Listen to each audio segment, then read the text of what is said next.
Cop destroys little girl's lemonade stand. Governor signs lemonade freedom. Law by sunset. The crack of the plastic pitcher hitting the pavement was the first sound. A sharp, ugly pop that sliced through the thick, humid air of a stifling July afternoon. The second sound was a collective gasp from the dozen or so people who had been, until that moment, pretending not to watch. The third, and most terrible sound, was the heartbroken whimper that escaped from 8-year-old Maya's throat. Officer Miller stood over the wreckage, a monument of starched navy blue and polished leather. His mirrored sunglasses reflected a distorted, fisheye version of the scene. A wobbly card table draped in a pink plastic tablecloth, now drenched. A scattering of mismatched plastic cups, and a pile of sticky, shattered ice cubes melting into a gray puddle on the sun-baked asphalt. The centerpiece of the carnage was a hand-drawn sign, lovingly crafted with crayons and glitter. It depicted a smiling stick figure with a full head of hair, under the words, "Lemonade for Dad's Medicine." The river of sugary yellow liquid was now soaking into the cardboard, making the smiling man's face weep yellow tears. City Ordinance 1 for C. Subsection 8, Officer Miller said, his voice as flat and hard as the sidewalk. Vending without a permit. Public health violation. Obstruction of a public right-of-way. He spoke the words like he was reading an autopsy report. Each syllable a sterile nail in the coffin of a little girl's hope. Maya stared at him, her bottom lip trembling so hard she had to bite it to keep it still. Her big, brown eyes, usually bright with the unshakable optimism of childhood, were wide with a kind of shock that went deeper than just fear. It was the shock of seeing a monster in broad daylight. But it's just lemonade, she whispered, the words barely audible. Just lemonade can give someone food poisoning. Young lady, Miller retorted, his jaw tight. He nudged the overturned pitcher with the gleaming toe of his boot. Unsanitary conditions. No temperature control. No hand-washing station. This is a public health hazard. He wasn't yelling. It would have been better if he had been. Yelling was emotional, human. This was something else entirely. It was the cold, unyielding application of force against an object that couldn't possibly fight back. It was the grinding of a massive, bureaucratic gear against a single, fragile flower dot from across the street. Mrs. Gable, a woman whose entire life seemed to be lived through the slits of her window blinds, finally found her voice. For heaven's sake, Frank, she's 8 years old. She's not running a crime syndicate. Officer Miller turned his head slowly, the mirrored lenses fixing on her window. The reflection vanished, replaced by an unnerving, opaque silver. Ma'am, I'd advise you to go back inside. This is official police business. He turned back. To Maya, he was a tall man, made taller by his posture and his hat. He loomed over her, a walking shadow blotting out the sun. He reached down and peeled her glittery-soaked sign off the table. He held it up, the cardboard already buckling. And this, he said, his voice laced with a strange, almost personal, disgust, is solicitation. You're using a personal story to guilt people into buying your product. That's another violation. This was the moment that broke her. It wasn't the spilled lemonade or the shattered pitcher. It was the accusation. He was calling her a liar. He was saying her dad, her wonderful, funny dad, who was getting thinner and weaker every day, was just a prop in a scam. A single, hot tear finally escaped and traced a clean path through the smidge of dirt on her cheek. Then another, and another. Soon, her small body was shaking with silent, racking sobs. Officer Miller held the sign for a moment longer, his expression unreadable behind the glasses. Then, with a deliberate, final gesture, he folded it in half, the smiling dad creasing down the middle, and dropped it into the puddle. Consider this a warning, he said, his voice dropping to a low, authoritative growl. Don't let me catch you out here again. He turned, his duty apparently done, and walked back to his patrol car, which idled by the curb like a patient predator. The doors of the quiet suburban houses remained shut. The neighbors remained silent behind their windows. No one came out, no one stopped him. They just watched as the symbol of law and order in their small town of Harmony Creek obliterated a little girl's lemonade stand, and with it, a piece of the town's soul. Maya didn't move until the patrol car had turned the corner and disappeared. Then, she sank to her knees, her small hands landing in the sticky, lukewarm puddle. She picked up a shard of the broken pitcher, its edge surprisingly sharp, and just stared at it. The whole world shrinking down to that single, ugly piece of plastic. The sun beat down on the back of her neck, relentless and indifferent. The air, which moments ago had smelled of sweet lemons and hope, now smelled of gasoline fumes and wet cardboard. The idyllic street, with its manicured lawns and identical mailboxes, suddenly felt alien and hostile.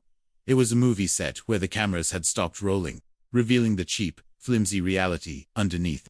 The light hit the chrome bumpers of the parked cars, glinting with an aggressive, sterile sheen. The gentle hum of lawnmowers in the distance sounded like a mocking laugh. This wasn't just a street anymore. It was a crime scene, and she was the victim. The humiliation was a physical thing. It was a hot, crawling sensation on her skin, the feeling of 100 unseen eyes boring into her back. She could feel the judgment, the pity, the cowardly relief, that it wasn't them, that it wasn't their child. She was alone on an island of shame, surrounded by an ocean of silent complicity. Why hadn't anyone helped? Why did they just watch? Mrs. Gable had said something, but her voice was quickly extinguished. A matchstick dropped in a puddle. The other neighbors, Mr. Henderson, who always waved, the Carmichaels, who had bought 2 cups just yesterday, they had done nothing. The power dynamic had been absolute. It was the uniform, the badge, the car. It was the calm, unshakable certainty of a man who knew, with every fiber of his being, that the rules were on his side. He hadn't just been a man. He had been an institution. And she was just a little girl with a card table. She finally pushed herself up, her shorts now stained and sticky. She walked, zombie-like, back to her house, leaving the wreckage behind as a monument to her failure. She pushed open the front door and crept inside. The house was quiet. Her dad, David, was upstairs, resting. The doctor said he needed to conserve his energy. Conserve his energy. The phrase echoed in her mind. She had been trying to create energy, to create money, to create a miracle out of sugar and water.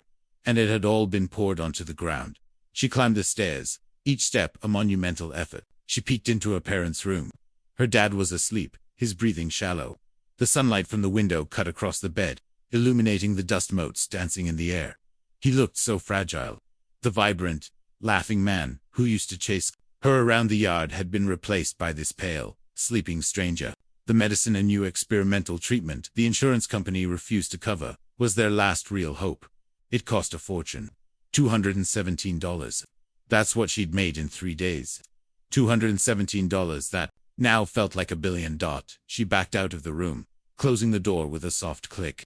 She went to her own room and sat on the floor, her back against the door. This was it. The lowest point. The world was a place where rules were more important than people, where a man in a uniform could crush your heart and call it public service. The silence of the house pressed in on her. It was the silence of defeat. She hugged her knees to her chest and cried, not the loud hiccuping sobs of a child who scraped her knee, but the deep, silent tears of genuine despair. She cried for her dad. She cried for her stupid, broken picture.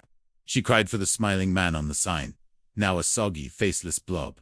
She stayed like that for what felt like hours. The afternoon sun shifting across her floor, tracing the slow, painful passage of time. The world had shown her its true face, and it was ugly and mean.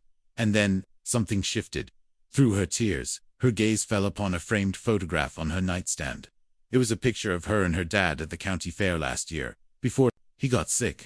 He was holding her up on his shoulders, and they were both laughing, their faces lit with pure, unadulterated joy. He looked strong, invincible. She remembered what he'd told her when she'd been afraid to ride the Ferris wheel. Courage isn't about not being scared, sweet pea, he'd said, his voice warm and steady. It's about being scared, and doing it anyway. Doing it anyway. The tears slowed. A new feeling began to smolder in the pit of her stomach, a tiny ember in the cold ashes of her humiliation. It wasn't hope, not yet. It was something harder, something sharper. It was resolve. Officer Miller had said, "Don't let me catch you out here again." He hadn't said she couldn't be out there. He'd just said not to get caught. No, that wasn't right. That was thinking like him, finding loopholes. Her dad had taught her better than that. You don't hide. You don't break the rules. But what if the rules were wrong? She wiped her eyes with the back of her hand, leaving a muddy streak across her face. The ember of resolve glowed a little brighter. He had destroyed her stand. He had poured out her lemonade. He had broken her sign. But he hadn't broken her. He hadn't taken the recipe. He hadn't taken the knowledge that her dad needed her. She stood up. Her legs were shaky, but they held. She walked to her little desk and pulled out a fresh piece of poster board. She found her crayons. She wasn't going to draw her dad this time. She wasn't going to mention the medicine. "Officer," Miller had weaponized her love, twisted it into something ugly called solicitation. Fine. She wouldn't give him that weapon again. She took out a thick black crayon, and in her best, steadiest 8-year-old printing, she wrote 4 words. Freedom Lemonade, $1. She would be back out there tomorrow. Same time, same place. She was scared, terrified, but she was going to do it anyway. Unbeknownst to Maya, her personal breakpoint was not the only consequence of the afternoon's events. Across the street, hiding behind the curtains of his second-story bedroom, a 16-year-old named Leo Martinez had seen everything, and he had done what his generation does best when faced with injustice. He had recorded it. His phone had captured it all in crisp, damning high definition. The swagger in Miller's walk, the cold, mechanical recitation of ordinances, the little girl's trembling lip, and the visual money shot, the slow, deliberate pour of the lemonade, the liquid splashing over the hand-drawn sign of the sick father. He'd even zoomed in on Miller's face, the mirrored sunglasses making him look like a sci-fi villain. Leo wasn't an activist. He was mostly interested in video games and avoiding his summer reading list. But this felt different. It felt wrong on a primal level. He watched the video back, his stomach churning. He could add some dramatic music, maybe a slow-motion effect, but it didn't need it. The raw footage was more powerful than anything he could edit. He typed out a simple caption: Harmony Creek PD, protecting and serving. By destroying an lemonade stand. Is this what our taxes pay for? Hashtag lemonade standoff. He hesitated for a second, his thumb hovering over the post button. This was Officer Miller, a real cop. You didn't just put a cop on blast without consequences. But then he saw Maya's face again in the video, that look of utter devastation. He hit the button. He posted it to TikTok, to Twitter, to the town's community Facebook group. For the first 10 minutes, nothing happened. A few likes from his friends. A comment from his aunt. That's terrible. Then, it started. The community Facebook group erupted first. The silent neighbors, so timid, in the face of Miller's uniform, were suddenly brave behind their keyboards. I saw the whole thing. It was disgusting. Brenda Gable Frank Miller has always been a bully. Remember the bake sale incident of '09? Tom Carmichael, that little girl is raising money for her father, David, who has a rare autoimmune disease. This is just cruel. A new comment from someone who knew the family. That last comment was gasoline on the fire. The context changed everything. This wasn't just a cop being a jerk. It was a cop actively preventing a child from trying to save her father's life. On Twitter, Leo's post was shared by a local news reporter, then a regional one. By 5 p.m., it had been retweeted by Jocks Ryder, a pro football player famous for his charity work and his no-nonsense attitude. Ryder's retweet added a single, explosive comment. This officer is a coward.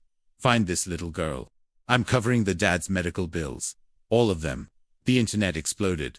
Hashtag lemonade standoff was trending nationwide. Then it went global. News vans, like vultures, sensing a meal, began descending on Harmony Creek. The video was playing on a loop on every major news network. Pundits were screaming at each other. One side defended Miller. The law is the law. What if she had poisoned someone? The other side was incredulous. Are you hearing yourself? She's a child. This is about basic human decency. Influencers, celebrities, politicians, everyone had an opinion. A rival beverage company announced they were sending a state-of-the-art lemonade stand and a lifetime supply of lemons to Maya's house. A high-profile civil rights attorney released a statement, offering to represent Maya pro bono in a lawsuit against the Harmony Creek Police Department. A GoFundMe was started by a complete stranger in Oregon for David's medical fund. It hit its $50,000 goal in 45 minutes. By 7 p.m., it was approaching $500,000. The system wasn't just trembling. It was having a full-blown seizure. At the governor's mansion, 200 miles away, Governor Thompson was in a crisis meeting with his staff. His chief of staff, a perpetually stressed woman named Evelyn, had a tablet propped up on the mahogany desk. It was showing a live feed of the GoFundMe, total ticking relentlessly upward. The phones haven't stopped ringing, Evelyn said, swiping to a different screen showing social media analytics. The hashtag has been used 4.2 million times in the last 3 hours.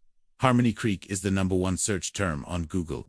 This isn't a local story anymore, sir. This is a national referendum on common sense. Governor Thompson, a man who had built his career on a platform of small government and individual liberty, leaned back in his leather chair. He watched the original video of Officer Miller pouring out the lemonade. He watched it once, then twice. He saw the coldness, the lack of empathy, the bureaucratic rigidity. But he also saw a political opportunity of staggering proportions. "Get me the state attorney general," he said, his voice calm, "and get my legislative director. I want to know how fast we can draft a bill. Something simple, something powerful, something that says in the state of this great nation, a child has the right to sell lemonade on a summer day without being treated like a criminal." He looked at the tablet again, at the picture of Maya, staring at her ruined stand. "Let's call it Maya's Law," he said, a slow smile spreading across his face. "And I want it on my desk by morning. We're signing it into law by sunset tomorrow. We're going to have a press conference. And that little girl and her family, they're going to be standing right next to me." The viral wave had become a tsunami, and it was about to wash away everything in its path. For Officer Frank Miller, the day had started with the satisfying certainty of enforcing a clear-cut rule. It ended with his world collapsing in a digital firestorm. The first inkling of trouble was a call from his precinct captain, Chief Evans, a man whose face seemed permanently etched with the stress of managing a small-town police force. "Frank, what the hell did you do?" Miller, who had just sat down to a plate of lukewarm meatloaf, was confused. "What are you talking about, Chief?" "I shut down an illegal vendor. By the book, by the book." Evans's voice was a strained roar over the phone. "Frank, the book doesn't account for 1 million people calling you a monster on the internet. The mayor is screaming at me. The city council is screaming at the mayor. My wife is screaming at me. Turn on the news. Any channel." Miller switched on the TV. His own face, or rather, his mirrored sunglasses, stared back at him from the screen. The video was playing on a loop, the silent, damning footage of him pouring the pitcher. A chyron at the bottom of the screen read, "Outrage. Cop destroys sick girl's lemonade stand." His blood ran cold. He felt a wave of nausea. They were twisting it, manipulating it. He was the victim here, of a public that didn't understand the importance of order, of rules. "They're lying," he stammered into the phone. "She was soliciting. It was a public health risk." "She's 8, Frank," Evans yelled.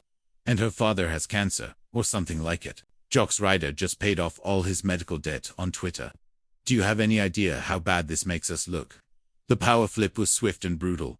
By 8 p.m., Chief Evans had called back.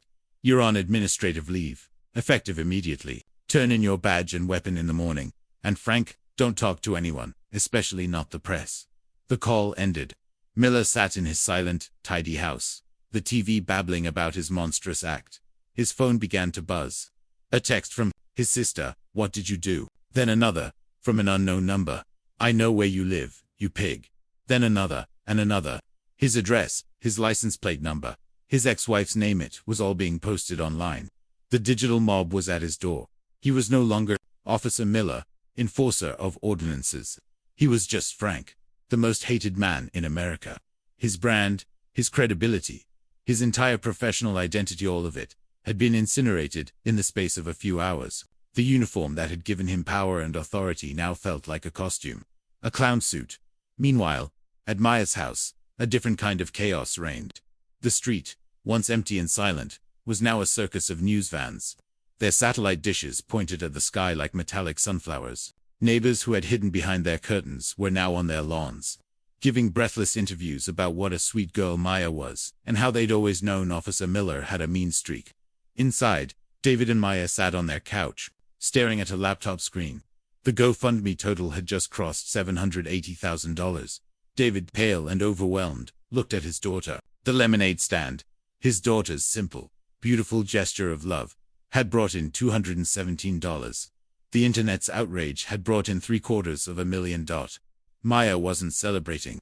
She was watching the news, her face serious. They were showing the video of Officer Miller again. But then they showed his house, with a news reporter standing out front. People were driving by, yelling things. Someone had thrown eggs at his front door. "Dad," she said, her voice small. "They're being mean to him." David looked at the screen, at the public shaming of a man who just hours before had publicly shamed his daughter. It was karma, swift and savage. He should have felt a sense of victory, of righteous satisfaction. But looking at Maya's troubled face, all he felt was a deep, profound unease. The world felt tilted, off balance. Asterisk respect was flowing toward his daughter from every corner of the globe. She was being hailed as a hero, a symbol of innocence and defiance. But it wasn't organic. It was amplified, distorted, a million-decibel feedback loop of outrage. She hadn't asked for this. She had just wanted to sell some lemonade. The power hadn't just flipped. It had been unleashed. A wild, uncontrollable force that was rewarding them with one hand and crushing a man with the other. And David wasn't sure if that was justice or just a different kind of cruelty. The twist didn't come from a dramatic courtroom confession or a hidden camera. It came from the dogged, unglamorous work of a local journalist named Sarah Jenkins, while the national news crews were fighting for the most dramatic soundbites on Maya Street. Sarah was at the county records office, digging into Officer Frank Miller's past. She wasn't looking for another story about a bully cop. She was looking for the why.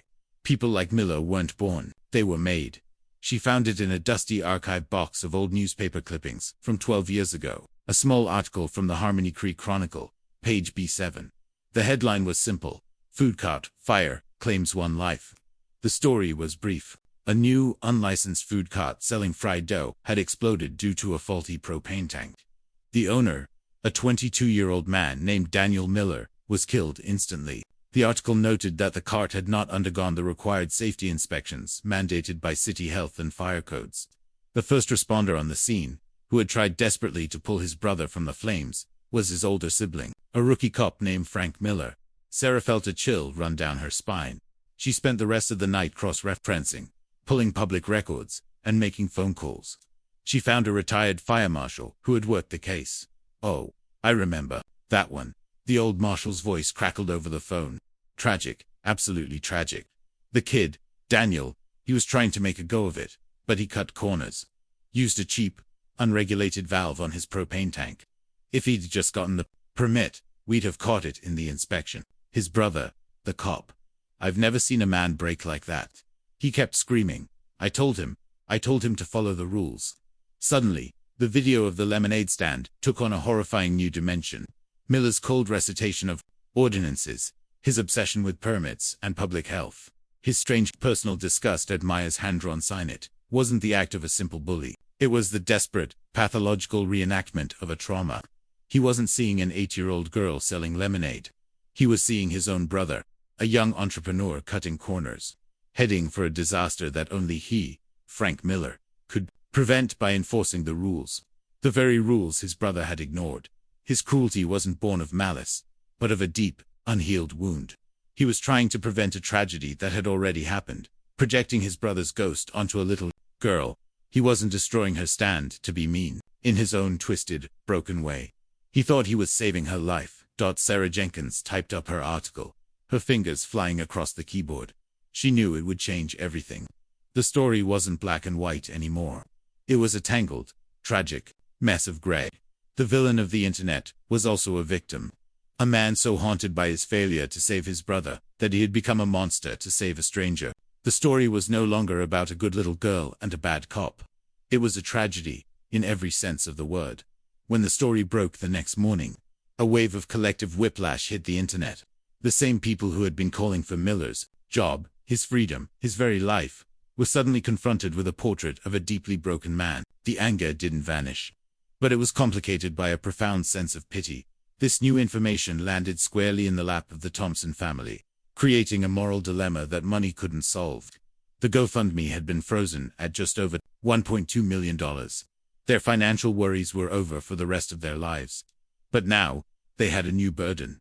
"What do we do?" David asked, sitting at their kitchen table with Maya. The news story was open on his laptop. Sarah Jenkins's careful, compassionate prose, laying out the whole sad history of Frank and Daniel Miller. Maya was quiet for a long time, tracing the wood grain of the table with her finger. "His brother died?" she asked. "Yes, sweet pea. A long time ago. He was trying to run a business, kind of like you, but he didn't follow the safety rules. And something terrible happened. And Officer Miller, he was sad.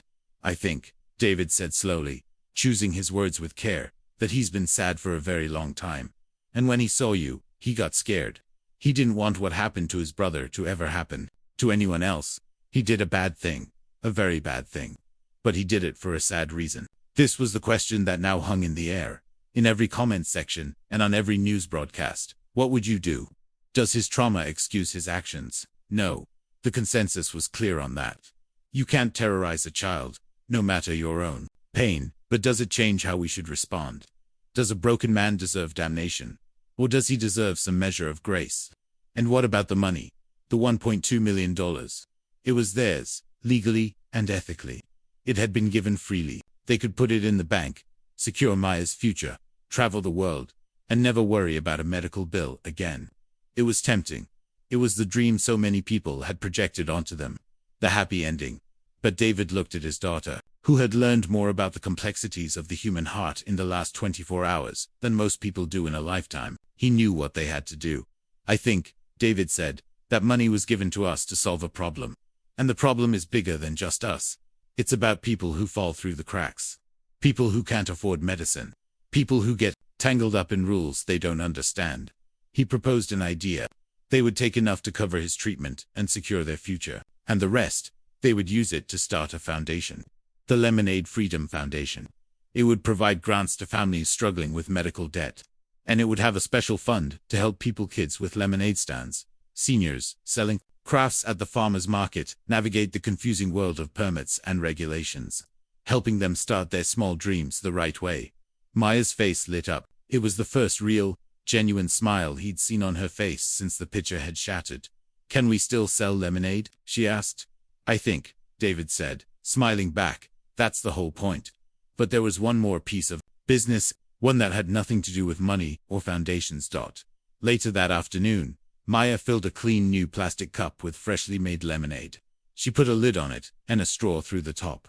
Holding it carefully with both hands, she walked out her front door, past the throng of reporters who parted for her like the Red Sea, and down the street. She walked to Officer Miller's house. The eggs had been cleaned off the door, but the shame lingered. He was sitting on his front porch steps, not in uniform, but in a plain gray t-shirt and jeans. He looked smaller, older, defeated. He didn't look up as she approached, just stared at a crack in the concrete. Maya walked up the steps and stood in front of him. He flinched, finally looking up. His eyes, no longer hidden behind mirrored glasses, were red-rimmed and filled with a cocktail of shame, confusion, and fear. He looked like he was expecting her to yell, to spit, to throw something. She did none of those things. She held out the cup of lemonade. This was the second unforgettable WTF moment of the story, the one that would become an even more powerful image than the first. The little girl in the bright yellow dress, offering a cup of grace to the man who had shattered her world. Miller stared at the cup, then at her face. He didn't understand. For you, Maya said, her voice clear and steady. It's $1. But this one's on the house. Tears welled in the man's eyes. He reached out with a trembling hand and took the cup. His fingers brushed against hers. He brought the cup to his lips and took a sip. Thank you, he whispered, his voice thick with emotion. Maya just nodded. She turned and walked away, her mission complete. She hadn't forgiven him. Not really. Forgiveness was a word for adults. She had done something simpler, and perhaps more profound. She had shown him decency. She had refused to become the monster he had been. The next day, under a brilliant blue sky, the story reached its crescendo.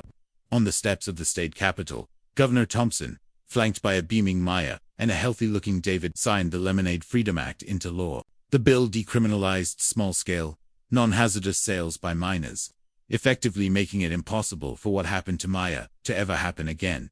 As the cameras flashed and the crowd cheered, Governor Thompson delivered the final, punchy moral. Cruelty always collects its debt, sometimes with vicious interest. But compassion, that pays dividends forever. Where are you reading this from? Drop your city, your state, your country. Let's see how far this story travels. Hit subscribe so you don't miss the next justice twist.